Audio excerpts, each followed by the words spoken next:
Good morning po sa bawat isa. Ngayon po ay patuloy po tayong lalapit sa Panginoon at napaka-bless po ng araw. Kaya naman po lalo po tayo patuloy na kumapit, manampalataya po sa ating Panginoon. Lalo tigit sa mga sitwasyon ngayon na nangyayari po sa ating bayan, hindi lang po sa ating bayan, ay sa buong mundong kaganapan.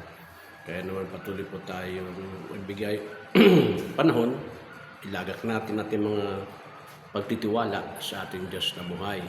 Ngayon po aking pong devotion verse ay yung pong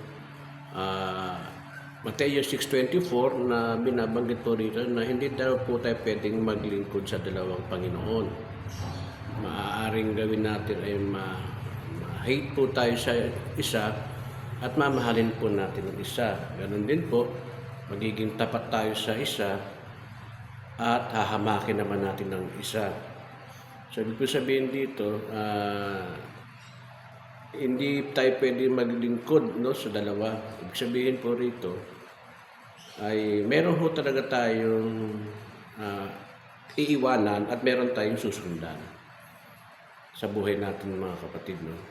Kaya nga sabi ng huli, mahirap maglingkod sa Panginoon, sa God, at sa pera. Ngayon dito nangyayari po talaga sa buhay natin yung tinatawag na ganitong uri ng pagpipili, no? Kaya naman ho, lalo tigit ngayon sa nangyayari po sa atin, ay makita ho natin sa maraming bagay ay nakakapagbigay po sa atin to ng pamimili. Pero ang dapat po natin makita na yung pong biniiling ng Panginoon na seek ye first the kingdom of God. Kasi kung pipiliin po natin ang Panginoon, mas maiintindihan natin kung paano harapin ng mga bagay na kaakibat po ng ating buhay.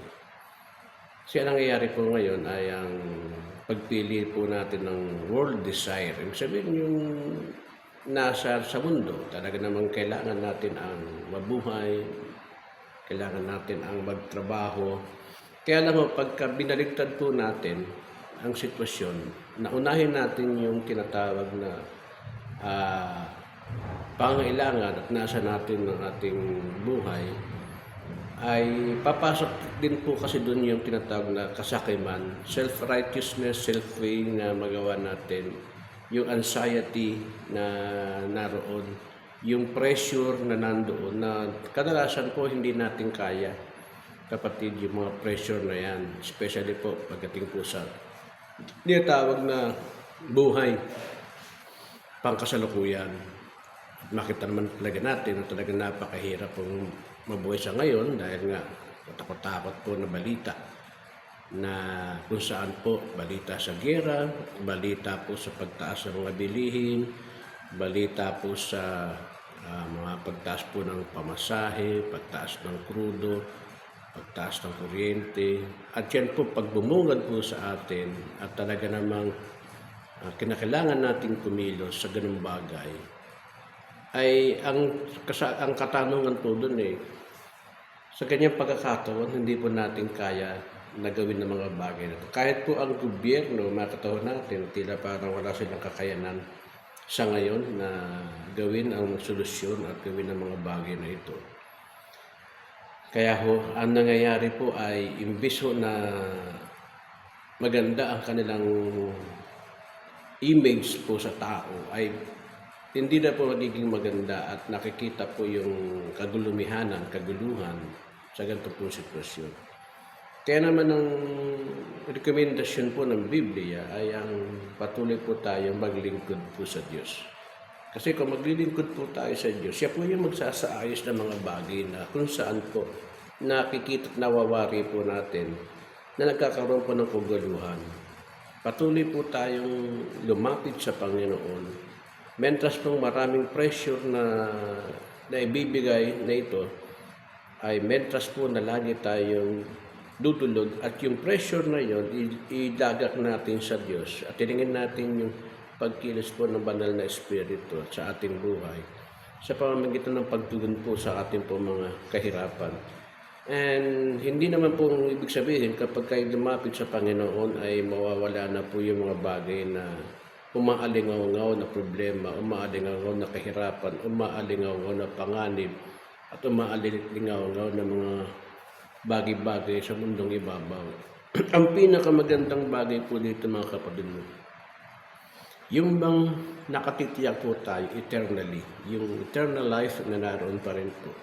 Kasi ang mangyayari po, pag namili po tayo doon po kay God, at yan sa mamot o sa world desire, kapag ho pinilit natin na sa sarili po natin ay harapin ito na hindi tayo kumukonsulto sa Diyos, lalabas at lalabas mga kapatid na papasukan ho tayo ng pandaraya sa buhay. Imbis na ang good news po ang ating matanggap, puro fake news po yan matatanggap natin. At kasabay po nun pagtalima natin dyan sa paglilingkod sa money, paglilingkod sa desire po natin, papasok na rin po yung tinatawag na kasakiman po, yung sarili pong gawa at sariling kalooban. At ang nakakalungkot po doon, pati po yung ating pong pananampalataya ay mababaling po sa ating pong mga sarili kakayanan. Imbis na ibigay natin sa Diyos na may kayang gawin sa buhay po natin. Mga kapatid, normal naman po na tayo po mag-alala, normal naman po na tayo ay mag-worry, mapagod, mapagal sa buhay na ito sapagkat recorded naman po mga kapatid na ang sabi ng Diyos sa pagsunod sa Kanya, may kaakibat po talaga na hirap, may kaakibat po talaga na pressure po sa labas. Kaya nga tayo ay isang iglesia o isang manampalataya ng Diyos. Ang sabi po doon ay call out, tinawag tayo papalabas dito sa sistema po ng sanlibutan umiiral. Kaya huwag po tayong makiayon po sa takbo ng sanlibutan. Ibig sabihin yung makikiayon po tayo na sobrang pag-aalala, sobrang bagay na iintindihin natin at harapin natin, mamahalin natin yung ating kilos. Imbis na mahalin natin ang Diyos ay mamahalin natin yung ating mga pag-aalala. Wala pong tao na pwedeng humaba po ang buhay sa pagtingin at pag-alala ng lubusan sa kanyang buhay, lalo tigit sa mga nangyayari. Wala pong tao na makapagbibigay ng kanyang haba ng buhay. Ang buhay na haba nito ang nakapagbibigay lamang po ang Diyos. At ang tulong na gagawin niya according po sa ating pong pananampalataya, sa pagtitiwala natin sa ating Diyos at pagtugon po sa mga karangalan ito ay patuloy po tayo magsumamo, magpakababa na ang Diyos po ay may gagawin talaga sa buhay po natin. Wag po tayong patuloy na mag-alala.